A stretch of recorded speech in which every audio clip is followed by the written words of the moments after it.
আপনারা দেখেছেন তো, বাঘ বলে ক্যানিং পূর্বের বাঘ বলে, জীবনে তিনি বলছেন কোর্টে ওঠেনি। নওশাদ সিদ্দিকীর সাথে লেগেছিল, নওশাদ সিদ্দিকীর কর্মীদের সাথে লেগেছিল, তাকে নটোরিয়াস ক্রিমিনাল করে রেখেছি, সেখান থেকে এখনো বার হতে পারেনি। বুঝতে পেরেছেন? তার নামে মানহানি মামলা দিয়েছি, কোর্টে গিয়ে তাকে জামিন নিতে হয়েছে।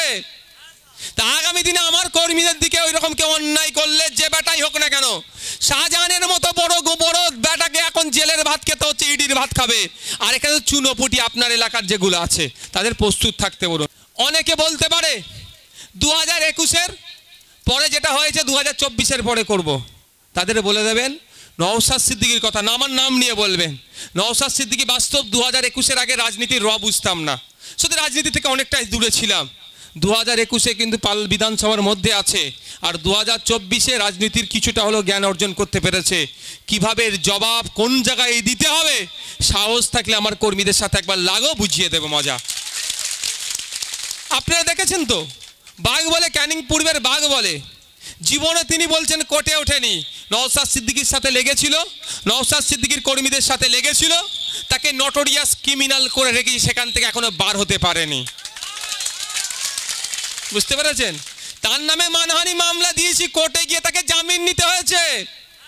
তা আগামী দিনে আমার কর্মীদের দিকে ওই রকম কেউ অন্যায় করলে, যে বেটাই হোক না কেন, শাহজাহানের মতো বড় বড় বেটাকে এখন জেলের ভাত খেতে হচ্ছে, ইডির ভাত খাবে।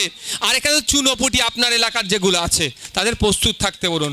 গণতান্ত্রিক প্রক্রিয়াতে ভোট করবে, এক জায়গায় বসে চা খাবেন, তার সাথে কোনো আমার অভিযোগ নেই। কিন্তু অন্যায় করবে, কোথায় আইনের মাধ্যমে কোথায় পৌঁছাতে হবে সেটা যথাসময়ে বুঝিয়ে দেবো।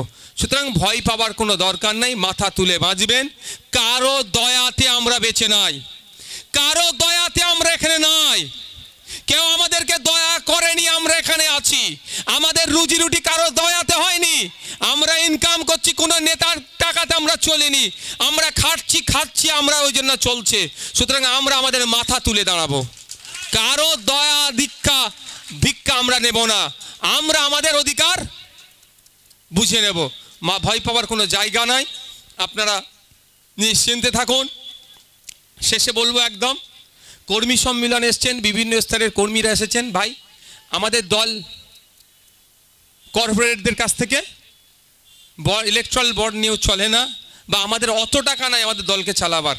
আমাদের দলটা কিভাবে চলে একটু বলুন। আর 2 মিনিট বক্তব্য দেবো, অসুবিধা আছে কারো? ভাই, কাদের অসুবিধা নেই একটু হাত তুলুন তো। শেষে আর একটা গুরুত্বপূর্ণ কথা বলে ছেড়ে দেবো। আমাদের দল কিভাবে চলছে? গাঁটের টাকা দিয়ে চলছে। ইলেকশন করতে গেলে একটা হেভি খরচ হয়। আমি আপনাদের অনুরোধ করব, আপনাদের কাছে বিল কুপন পৌঁছাবে, আপনারা মানুষের দ্বারে দ্বারে গিয়ে যেমন ভোট চাইবেন, মানুষের দ্বারে দ্বারে গিয়ে 10-20 টাকার ভিক্ষা করবেন, ভিক্ষা চাইবেন। আমরাও চাই। মানুষকে গিয়ে বলবেন, আপনার অধিকারের কথা পার্লামেন্টে গিয়ে বলতে হবে, এই খরচ আমাদের দ্বারাই বহন করা সম্ভব নয়, আপনি 10 কোটি টাকা আমাদেরকে দিন। যা দেবে তাই খুশি মনে নিয়ে আমরা চলে আসব, না দিলেও খুশি মনে নিয়ে আসব। জোর করার কোনো জায়গা নাই, কাউকে প্রেশার করার কোনো জায়গা নাই। একদম 10 টাকা 20 টাকা বাজারে যাবেন, মানুষকে বলবেন, দেখবেন দেবে মানুষ। মানুষ তো অন্যায়ের হাত থেকে বাঁচতে চাইছে, যে জুলুম হচ্ছে তার থেকে বাঁচতে চাইছে, কারণ তারও পরিবারের মেয়ে আছে, মহিলা আছে। নাহলে এদের যা রমরমা বেড়ে যাচ্ছে, ওই সন্দেশকারীতে শুধু পিঠে করার জন্য রাত 10টায় ডাকবে না, আপনার বাড়িতেও ডাকতে পারে। তো এই সমস্ত যারা সমাজ বিরোধী, তাদের হাত থেকে তো সবাই বাঁচতে চাইছে। ভাই, সবাই 10 কোটি টাকা দেবে। ওই আমাদের ভাই, ওই 2-10 কোটি টাকার প্রজেক্ট নয়, আমাদের 2-4 লাখ টাকা উঠলেই আমরা আমাদের পার্টিকে এগিয়ে নিয়ে যেতে পারবো, মানে প্রচারটা ঠিক করতে পারবো। অনুরোধ করছি আপনাদেরকে, লজ্জা পাওয়ার কোনো জায়গা নাই, লজ্জা পাওয়ার নাই। আমি চাইতে যাবারে মানুষের কাজ করতে নেবেছি, তো সমাজ ব্যবস্থা পরিবর্তন করতে নেবেছি। সমাজ ব্যবস্থা পরিবর্তন করতে গিয়ে এই দেখুন 3 জন এখানে জেল খেটেছে, শাহাবুদ্দিন সিরাজি, মালেক ভাই, আমি 3 জন এখানে, আরো আপনাদের আছে ছেলেপুলেরা, আমাদের বিভিন্নতা আছে। এই তো কোথায় গেল, এই সুমি আসো, এরা দেখুন না, আমরা তো সবাই জেল খেটেছি, আমরা একবার নয়। এই সমাজ পরিবর্তন করতে গিয়ে আমাদের মেঘনাথ বাবু, আপনাদের এখান থেকে যিনি প্রার্থী হয়েছেন এই পঞ্চায়েত নির্বাচনে, এনাকে তো ভেবেছিল মরে গেছে, ছেড়ে চলে গেছে, নাহলে হয়তো মেরে দিত। কেন তারা এত মার খাচ্ছে? করছেন, এনার পেনশনের যা টাকা আছে, ঘরে পরিবার, ছোট্ট পরিবার পরিজনকে নিয়ে সুখে শান্তিতে থেকে খেতে তারা দিন গুজরান করতে পারত, কিন্তু তিনি বসে থাকেননি। তিনি দেখেছেন যে সমাজ ব্যবস্থাকে যারা কুলসিত করার চেষ্টা করছে তাদের হাত থেকে সমাজকে মুক্তি দিতে হবে।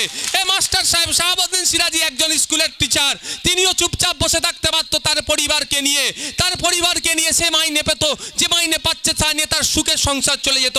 মালিক ভাই যে কাজ করে সে তার পরিবার পরিজনকে নিয়ে শান্তিতে থাকতে পারত। এই ভাইয়ের ছোটখাটো যে ব্যবসা আছে এর পরিবার পরিজনকে নিয়ে সুখে থাকতে পারত।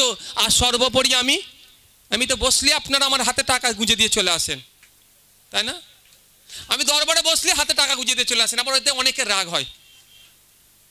এবারে আপনারা আমাকে কত টাকা দিয়েছেন বলবো, আপনারা আমাকে 3 দিনে এবারে কত টাকা দিয়েছেন আমার হাতে গুঁজে বলে দেবো। ধৈর্য ধরুন, এখনো গোনা চলছে, অনেকটা টাকা হয়েছে, সেটাও কোথায় লাগাবো বলে দেবো। অনেকের বুক ফেটে যাচ্ছে, ফাটুক। যে টাকাটা আপনারা আমার হাতে দিয়েছেন ও টাকাটা আমাকে দিয়েছেন তো, আমি গতবারের টাকাটার ব্যস্ততার জন্য আর এইবারের টাকাটা সব রাখাই আছে, গতবার টাকাটা ব্যাংকে রাখা আছে, টোটাল টাকাটা আপনাদেরই কল্যাণার্থে কোনো জায়গাতেই দেবো, তখন দেখতে পাবেন। কিন্তু কত টাকা দিয়েছেন সেটাও দেখিয়ে দেবো, যাদের বুক ফাটছে তারা আরও ফাটুক। কিন্তু যে বিষয়টা বলছি, তাহলে আপনারা আমার হাতে টাকাটা দিয়ে আসেন বাড়িতে গিয়ে, কিন্তু সবটা ছেড়ে আমরা কেন এসেছি এখানে? কেন আমরা জেল খেটেছি? কেন আমরা এত স্যাক্রিফাইস করছি?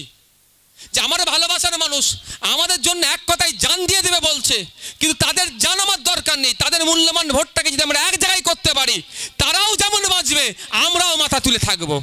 আমরা সমাজ ব্যবস্থা পরিবর্তন করতে